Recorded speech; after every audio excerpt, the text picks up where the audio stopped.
Welcome, golf fans, pursuers of knowledge and the almighty dollar. This is your golf guru bringing you the 2021 RBC Heritage. This is my money picks. We're going to talk a little bit about even one and dones, some of my favorite bets. We're going to go through all the analysis and hopefully get this done within 30 minutes and let you know where I'm ranking my top 15 picks.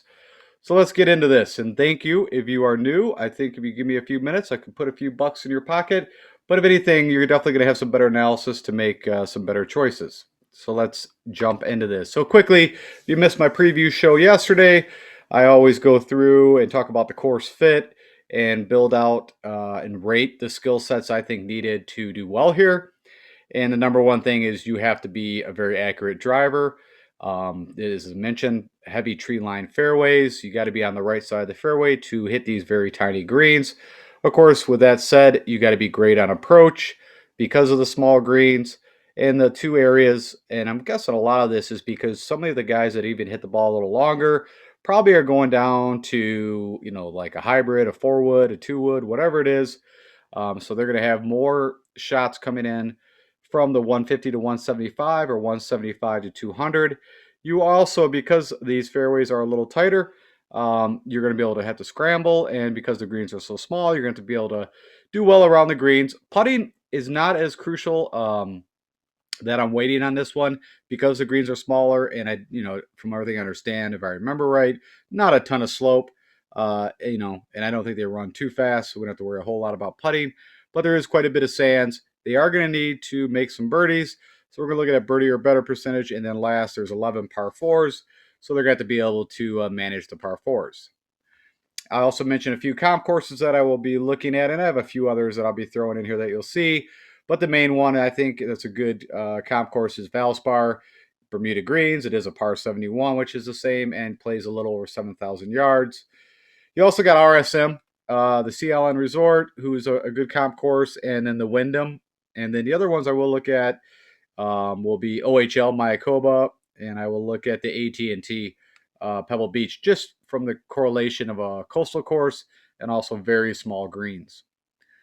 Okay, so if you are new, I always go through kind of my process on how I start to narrow down the field, and I'm looking for correlation. And the first thing that I'm looking at is recent form. So what you're seeing here is the past 12 rounds of these golfers, and then I built my model and weighted these areas that I think are very important, which we just talked about from a skill set. And as I mentioned, good drives is the number one. I weight that at 20%, approach equal at 20%. Those two proximities I mentioned, not as heavy, but I did put 5% on each of those. Scrambling, again, is showing up very key at this course, so 10%. You got a bit of sand. You got to have birdie or better, weighted at 10%. Of course, you still got to be a good putter, even though it was down on the list, but we do need guys that can make putts. That's at 10%, managing the par 4s, and then, of course, around the green. And then that spits out without putting any filters. So all this is just their last 12 rounds, no matter what course it was at, and you get a list. And what you're going to see here is highlighted in green are guys that show up multiple times through the different models that I run. And then, of course, the guys in blue I highlighted because, of course, some of this I'm looking at past history at Harbortown where they're playing. I'm also looking at the comp courses. And some of these guys just don't have experience. They're like Will Z is not going to show up, but is still a good fit for this course.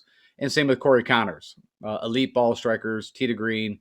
And, they get hot with the putter, as we know with Will. And even Corey, who's been pretty hot on Bermuda, can do very well. So with that, the guys that popped up quite a bit, Abraham Ancer, Patrick Cantlay, and Paul Casey. And you'll see this is the top 20 guys that come up on recent form, so you can just get an idea of that.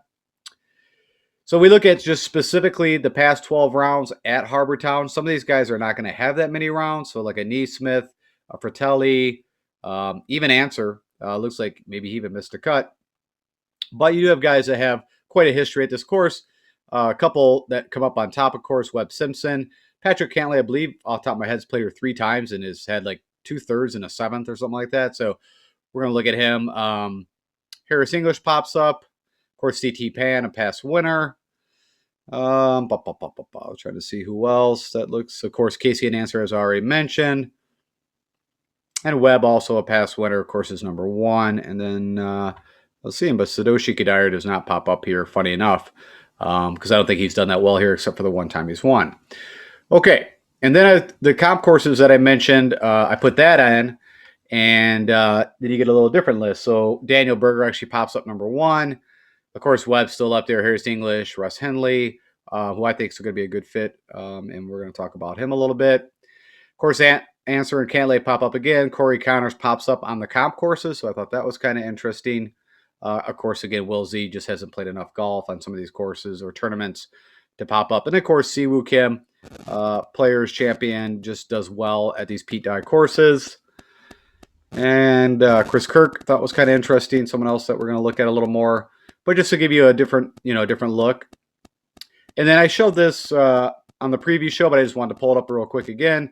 The guys that, if you just put on the Pete Dye filter, again, I'm leveraging Fantasy National here. These are the guys, top 20 over the past 12 rounds. And again, I've moved it up. I really want to stick with recent form. I think that's so key throughout a lot of these models. Sometimes I was doing 24 rounds, but I've moved it to 12. And that's kind of because it feels like these guys can be hot for a couple weeks and then definitely not be hot. So I'm always going to try to keep some recent form and all looking at all of this. But again, Siwoo Kim, as I already mentioned, the Pete Dye specialist. You think of the Webb Simpsons, Sergio Garcia, who did really well at the Players coming out of the gate. Really likes his courses, and he's great tee to green. It's all about the putter. So again, some of the same characters keep showing up. Daniel Berger, I think I saw Neesmith again somewhere. Maybe it was on the previous. Somehow the model always loves himself some Neesmith. Just he can't putt. Okay, and then the last one, tee to green specialist. So this one I'm really heavily looking at because this is the main thing. So what this is doing is kind of slimming down what I really want to focus on and maybe added a couple things. And really it's tee to green, so good drives I increased to 30%. I added in ball striking and tee to green. Approach I weighted more heavily. Still left the proximities and the birdie and just wanted to see how that kind of came out. Of course, no shocker, Morikawa is your number 1. Corey Connors, Will Z. And again, Answer, Casey Cantlay pop up again. You got the Hoffman who's been playing well. We're going to talk a little bit about him. Chris Kirk pops up again. So again, just looking for some correlation. Okay, with that said, let's jump into the analysis. Okay, so now what you're looking at is, of course, again, I mentioned Fantasy National. That's where I do a lot of my research. And I've already went through this, and I'm just going to look at my 15 favorites. I don't have any filters put on over on this side. I wanted to still keep it, just kind of based on what they've been doing over their past 12 rounds. And for the putting perspective, I do like to look at a bigger sample size. So there's going to be 24 rounds. So this is looking at putting at their splits between greens. The key areas that I want to look at, pretty much similar to what I was already just showing. And then over here, you got recent results in tournament history. And then as I mentioned with Cantlay, he's had a great history here. Looks like he did not play in 2020.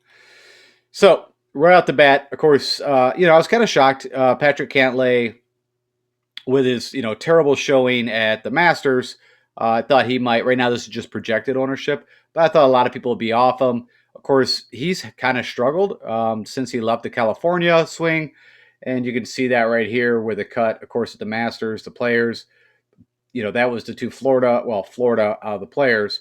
He did not play at API or the Honda. But, he had a great California swing, which is all on POA. This was his, first Bermuda on there. And then, of course, that's bent. What I also have for you guys, which I found, and this is actually under Rick Rungood, Rick Game Insight, he was able to pull, so it looks like this gentleman here that is at Nelson Addock does have stroke gain data for the Masters. I'm not sure where he pulled it from. Of course, he says here unofficial, but, from what I could see, it looks pretty accurate. And so we can also just look at this just to see what they were doing at the Masters. That was their most recent.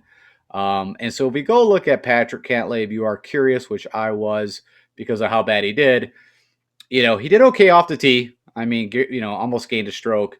But his approach, which is really rare, was losing 3 strokes on approach and really struggled with the putter, which, again, is pretty rare. So total, he was losing almost 5 strokes against the field. But it looks like approach and putting was the 2 main things. And that's just, we're just going to call that, chalk that up. I didn't get to watch a whole lot of Patrick Cantlay. I got to see a little bit, but, I'm not going to get off him. I think this is a really good fit for him. If his game is where it typically is, he could definitely have a huge swing back. So he's someone that I'm definitely going to be that's going to be in my core team. Of course, Morikawa, it's all about what the putter does. Is he going to have a good week putting or not? We can also look at Morikawa's. You know what? Let's also look at the comp courses while we're here. I did not do that. So let's pull up Patrick just so you can see. All right, so the ones that I mentioned, of course, we already know how he did at RBC, but I'm looking at RSM, which he has not played the RSM Classic, Valspar. So he only played Valspar once. It had a second place finish. The AT&T, which we know he did pretty well at the AT&T Pro-Am recently at a third. Should have won that, but did not. He only played the Wyndham twice. Last one, which was a while ago, was a miscut. And then I want to see, did he play? Yeah, it's also an old Mayakoba OHL. But anyways, we already know from a course form at RBC, when you played it 3 times and every time you've been in the top 10 now you also kind of got to think about recent form. In the recent form, when you see these 2 cuts, like I said, it's not going to shake me, but could shake some people. Okay, Morikawa. Oh, another 2 things I was going to tell you is the key 2 things that I'm looking for. Again, this is looking at the past 12 round. Are these top 2 bars, good drives and approach? And so I really wanted guys that were ranked to 25th or better out of this whole field that's playing at the RBC. Was kind of my main. There's going to be some guys that have some things that they fall out of, and I'm making my own judgment calls from a lot of different other things, recent results, course history, what have I been seeing out of them, and what I think from my own personal opinion. But I also, letting the model kind of help me dwindle down the field to get a good, nice sample of guys that I'm interested in. Okay, enough about that. Also, while we're here, I did want to see. So over his career, he is positive on Bermuda, but bent is his best surface, which again is shocking when you think about what happened at the Masters. Hence again why it threw me for quite a loop and wrecked all my teams pretty much. But anyways, Morikawa, again, we were talking about him. We already know he's elite tee to green. Recent results, had a good showing. If you want to see, sorry, I'm going to show that for the betting stuff. Let's go see what Colin did, because I thought it was interesting that at least we get to look at some stroke gain data. So Colin Morikawa at the Masters was gaining over 3 strokes off the tee, gained about a stroke on approach, which that's kind of shocking that he gained that much, but not more on approach. Pretty solid around the green. Putting, I can definitely deal with that. He wasn't losing. But overall, he gained almost 5 strokes against the field. So, had a pretty good showing for him at the Masters. Daniel Berger, the one thing that concerned me, of course, was this, his good drives, which, I've watched him. I mean, typically he's pretty solid with the driver. I'm not worried that he's going to be sprayed all over the lot.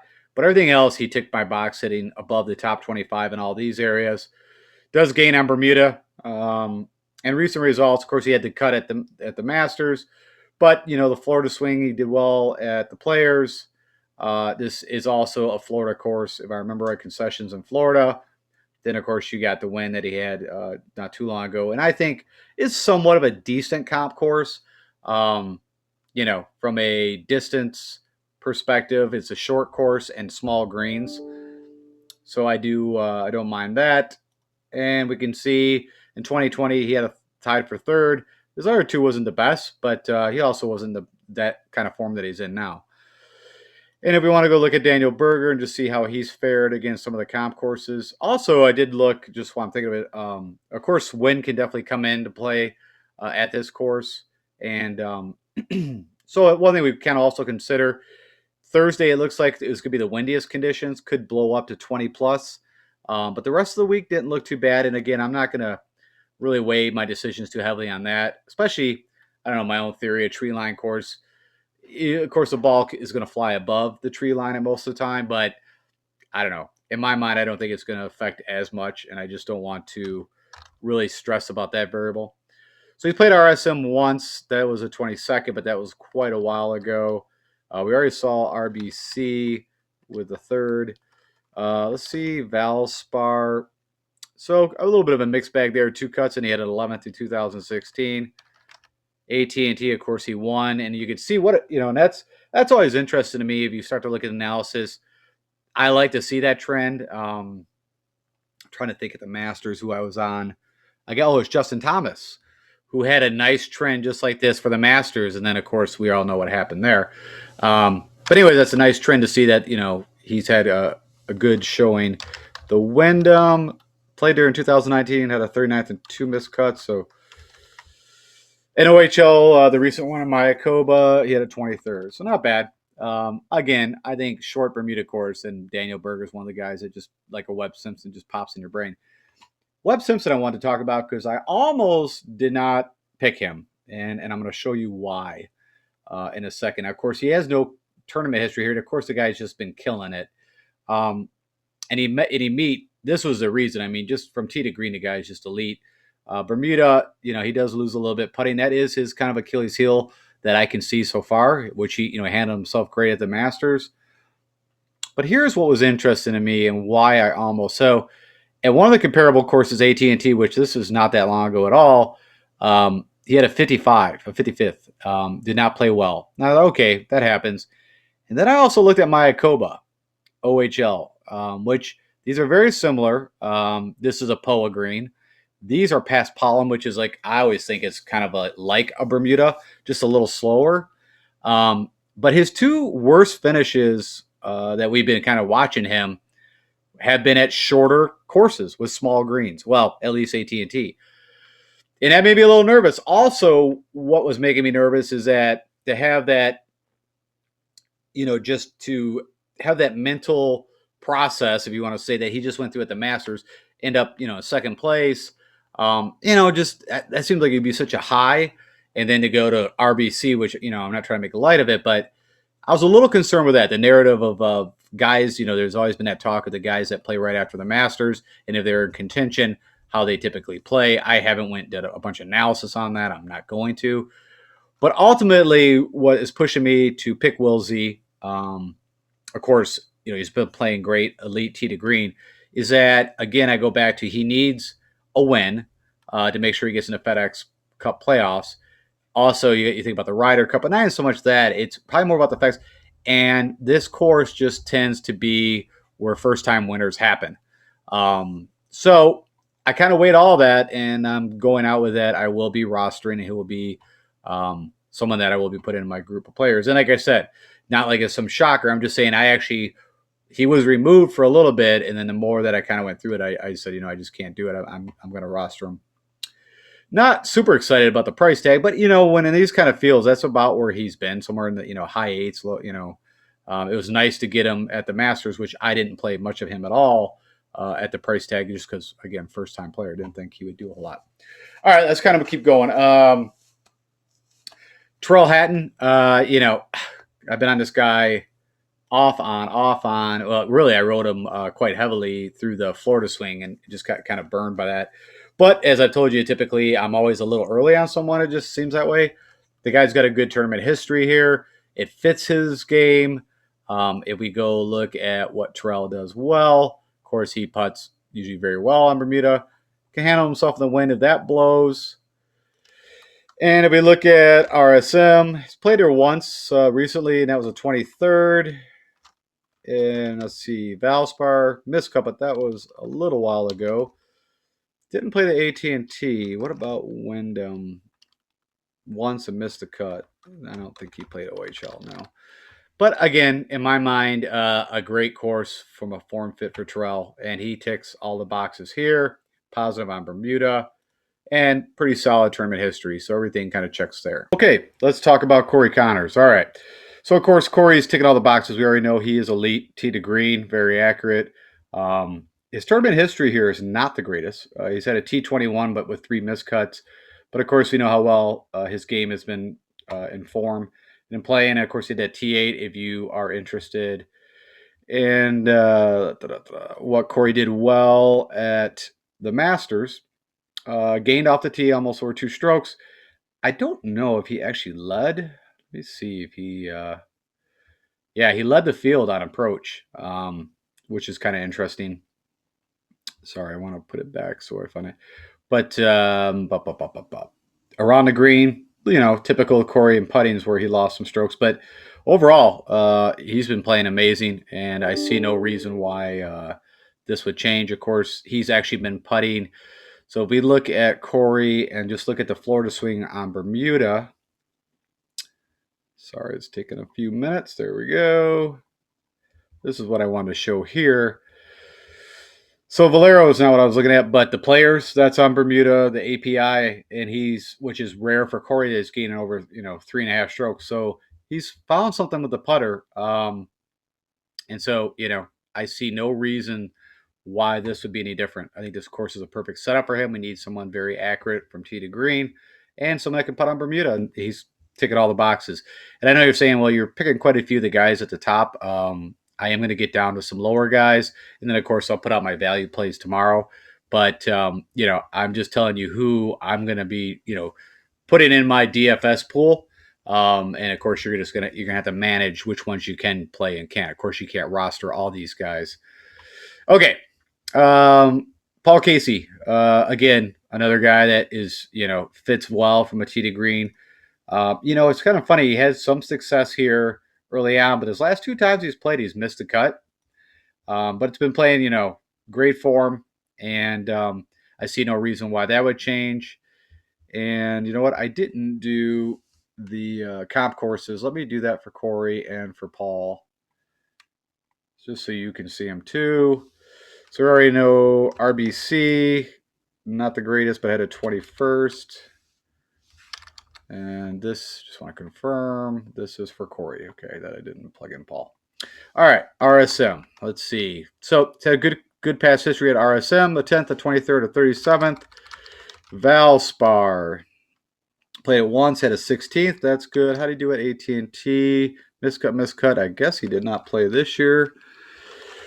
The Wyndham, a 22nd is his best, and a miscut in 20. And last but not least, where did he play at Mayakoba? Yeah, he came up 17th at Mayakoba. All right. Let me get rid of one of those. And Paul Casey, let's go look at his comparables. All right, so past history here, not the greatest. Best was an 18th, that was a while ago. 2 miscuts again, but that was also a while ago. RSM, he has not played. Now, we already know at the Valspar, he's the reigning champion, has won it twice in a row, hence a little bit why I'm eager to roster him. AT&T recently at a 5th. He's at a 2nd. He's at 8th. So he's done well at AT&T. The Wyndham, also a pretty good showing. Best finish was a 3rd in 2015, but recently was a 31st. And let's go look at Mayakoba, which he has not played. Okay. Matthew Fitzpatrick, again, ticks my boxes here. Of course, an elite putter, actually gaining over the last 24 rounds over a stroke .2. And it's had a pretty good history. Of course, I was on him. Was one of my picks for the Masters. Didn't do as well. So on that note, let's go see real quick what Matthew did well or didn't do well at the Masters, just so we can see. Okay, so funny enough, which is, I think, a little shocking to me, is that he actually gained almost 4 strokes off the tee. Approach he gained, but funny enough, where he actually lost was around the green and putting. Lost almost 2 strokes putting. That's interesting, is the best way I can put it. That the 2 areas that I think he would exceed at or excel, and not so much off the tee. So that's I think it's a good note, because the 2 things that we need him to do well here, and we already know that he'll do well putting. I don't have a problem with rostering Fitzpatrick. If we want to take a look at his comparable courses history, why don't we do that?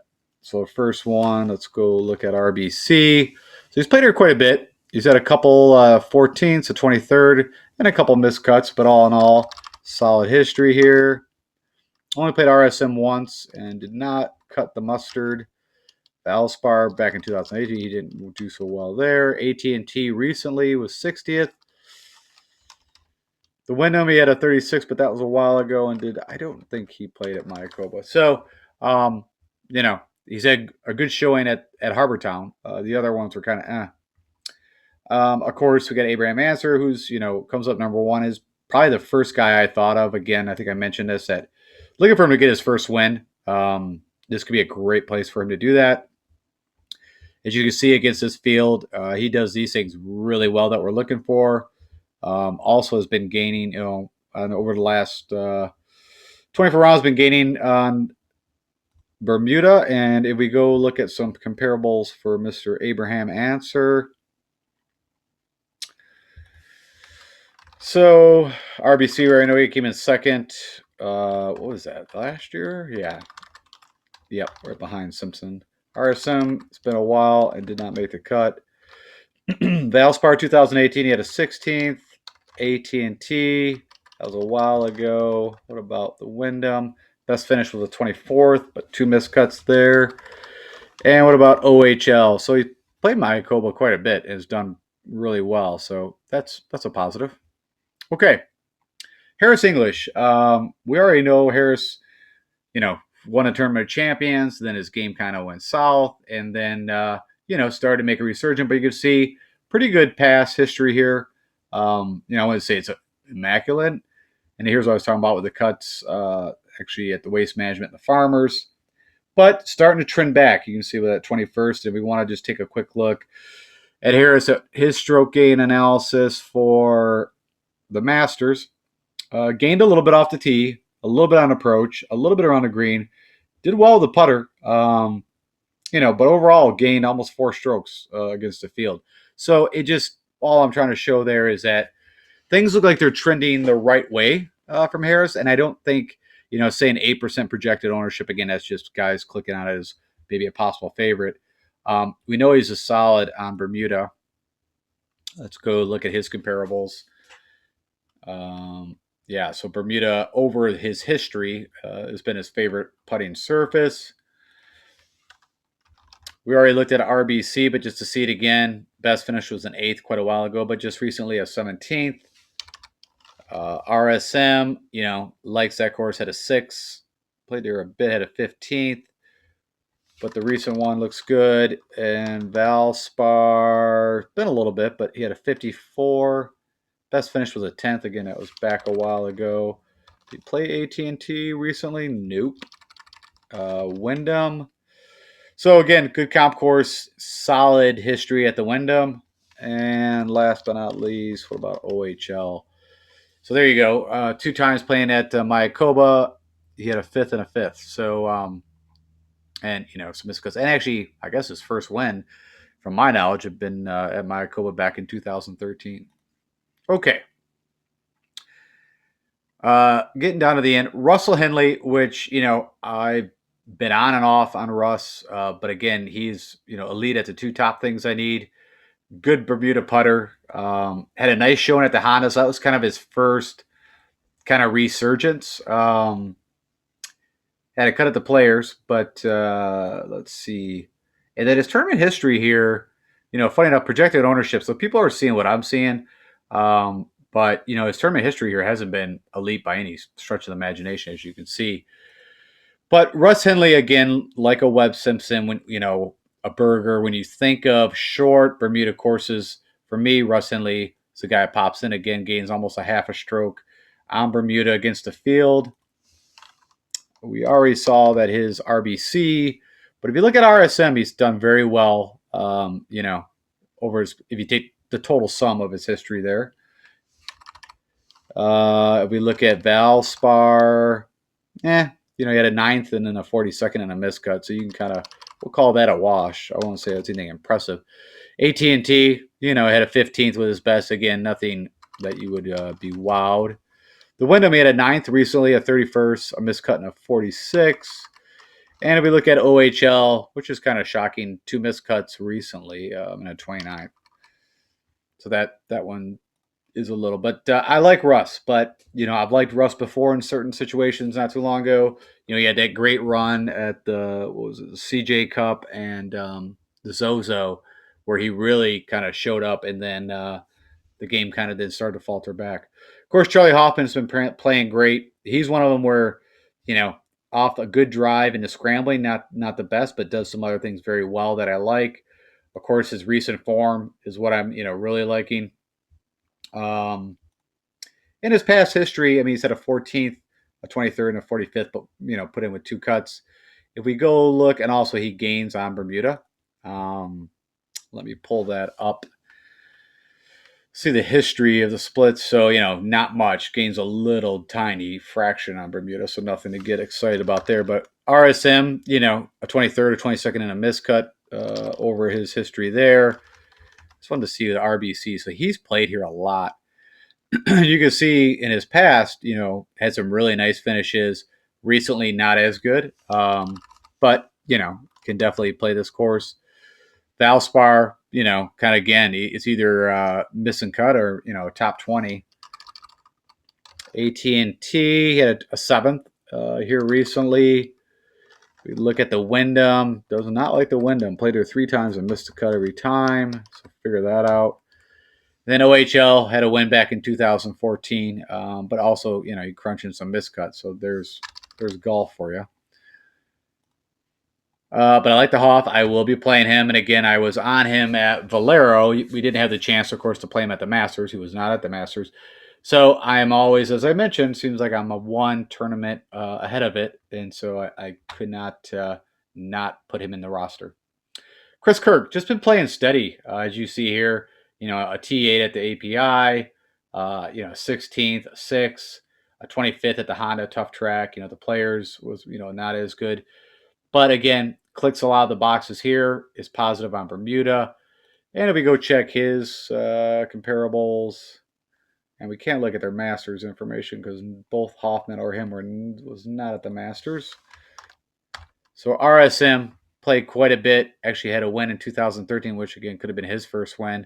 A 4th, an 18th. So solid there. I'm going to pull it to RBC just because sometimes you don't see the full history.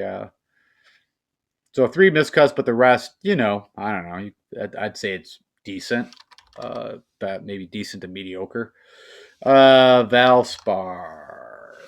2 miscuts and 240-ishes. The Wyndham, done well. Best finish was an 11th in 2018. And OHL, best was a 7th. But, also made cuts and whatnot. So I'll be on Chris Kirk, sticking with him. Kevin Streelman, again, I think I was on him at Valero, and he didn't do, well, let's see here. Am I wrong? Maybe not. Oh, maybe that was Steele. Like I said, I'll get those 2 guys mixed up all the time. But past history here, pretty solid. Recent results, pretty solid for the price tag. Also clicks the boxes I like. Bermuda is not his best surface, it looks like, at least especially over the last 24 rounds. Let's go see over the history, yeah. So the only thing he really gains anything out of, if you want to call it, would be POA, so not the best putter. Let's go look at RSM. I'd say that's 3 miscuts, 3 and 3. 3 made, 3 missed. So nothing to get excited about there. But I mentioned the RBC. He's got a 3rd, a 7th, a 6th, a 17th, but miscut recently. The Valspar, same thing. 3 made, 3 missed. 18th is his best finish there. AT&T. So he had a 13th. So funny enough, he likes Pebble Beach. So note to self there. Wyndham, nothing great. Miscut a 72nd and a 32nd. And then lastly, let's see. OHL's best finish 2016 was a 4th. Gained almost 11 strokes. And he had a 32nd, a 20th, and a couple of miscuts. So, but I do like Streelman. I think he'll set well up for this course. Again, first thing you got to do is get, the drive right. And then Grillo. I haven't played him in a little bit, but of course he had a good finish at Corrales. Had some nice showings at the API, Puerto Rico Open. A couple alternative events if you want to look at it that way. But tee to green, Grillo solid. It's just pure and simple. The putter, and you can see from a cut, a 33rd and a 16th. Here at the RBC. So, it's just, can the putter do what it needs to do? Let's go look at his comps too. So RSM played in recently and had an 18th. So that's good. Let's see, Valspar played once, had a miscut. That was a while ago. Not the AT&T. Played the Wyndham once, miscut. And last but not least, so the OHL he's had recently an 8th, a 41st, a 15th, and 8th, or 9th and a 10th. So pretty decent at the Mayakoba OHL. Okay, I think that's it for the guys I want to talk about. That's 15 players that I am going to be putting in my kind of main DFS group. While we're here, while I'm thinking of it, let's go. I did pull up some, pulled up Odds Checker here, just talk about some bets that I'm making. And if you're, curious, of course, you use this. It's a little different because you have to sign up for quite a few. I just use DraftKings unless there's some crazy difference in a number on someone I'm interested in. But this gives you an idea of if you are someone that wouldn't mind to, maybe have a couple of these counts. It looks like this Bet 365 is definitely has some of the better odds almost across the board. So just side note. But anyways, for this tournament, there's been some long shots that have hit here. That's where I'm focusing. I might, save some bullets for in the tournament, maybe after, Thursday, kind of see where things are shaking out. But you already know the guys I like. I mean, in Streelman, you can get him at 80-1. That's pretty good. Who else was I interested in? I'll tell you who I've got bets on once I get to him because I took some longer shots. Andrew Putnam, he's been playing well. From 150-1 might not be a bad one to throw a few shackles on. Doc Redman. So I did put a bet on him. And I didn't pick Doc, but also I'm not down to those guys yet. But just someone that is like totally kind of fallen off the radar. Nobody's talking about, but elite tee to green. That is Doc Redman. It's the chipping and putting. And again, remember, small greens. The putters should not hurt him. The greens that he did well at, that just off the top of my head at the Detroit Country Club when he came in second in the Rocket Mortgage. Those are smaller greens, old school course. Definitely not as not a tight course. You can there is some trees, but you're not penalized if you're in them. Who else do I think that I put some money on already? Camilo Villegas. Again, not down there yet, but he had a really good showing. Oh, geez. Let's pull him up real quick. I'm just curious. Villegas. Sorry, this is going a little wackadoo. All right. I just shrink it because it was... Okay, Camilo. So he's had a T9th here. That was a while ago, so we're not going to count that. But yeah, the Valero, I think he led Friday or something. Or maybe, no, he led to opening day. He led Thursday, came out and shot some ridiculous, 64 or something like that. But he's had, decent. The guy can get super hot. So, I threw a bet on him. I got him at the 225. I didn't. So, again, if you're taking a long shot, occasionally, I'm not going to pull him up, but again, I just know these guys' games, so I can quickly kind of go through. And if I see an odds, where I want to throw a little bit, Wyndham Clark, threw a little bit. Tom Lewis is actually going to be someone I'm very interested in. I didn't put a bet on him, but he's been doing pretty well from tee to green. I mean, that's like a lot of these guys that I'm going to be talking about here. Just seeing if there was anybody else that I threw. I think I might have threw a few bucks on Danny Lee. See anybody else down here. The short of it is, what I'm getting to is this is a tournament. Now, the field is better than, the last 2 years.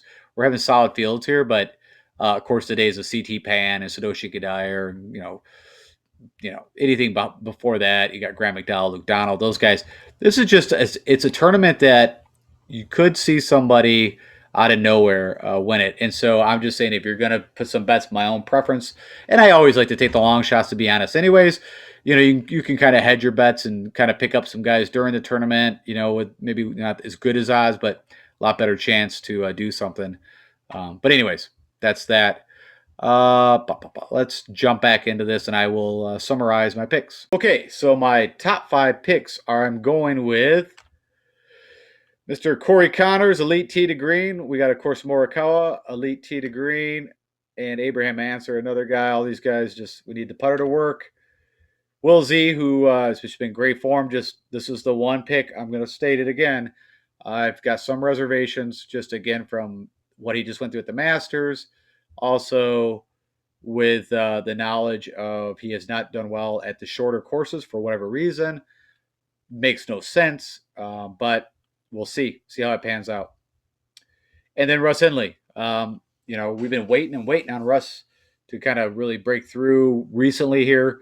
And this could be it. This could be the track for him. My next 5, I would go with Berger, Mr. Fitzpatrick, Chris Kirk, Paul Casey, and of course Hatton.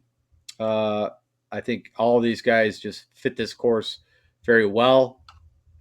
And then my final would be we're gonna give Harris English a try here. Hope that the game still keeps trending in the right direction. Of course, Streelman I like.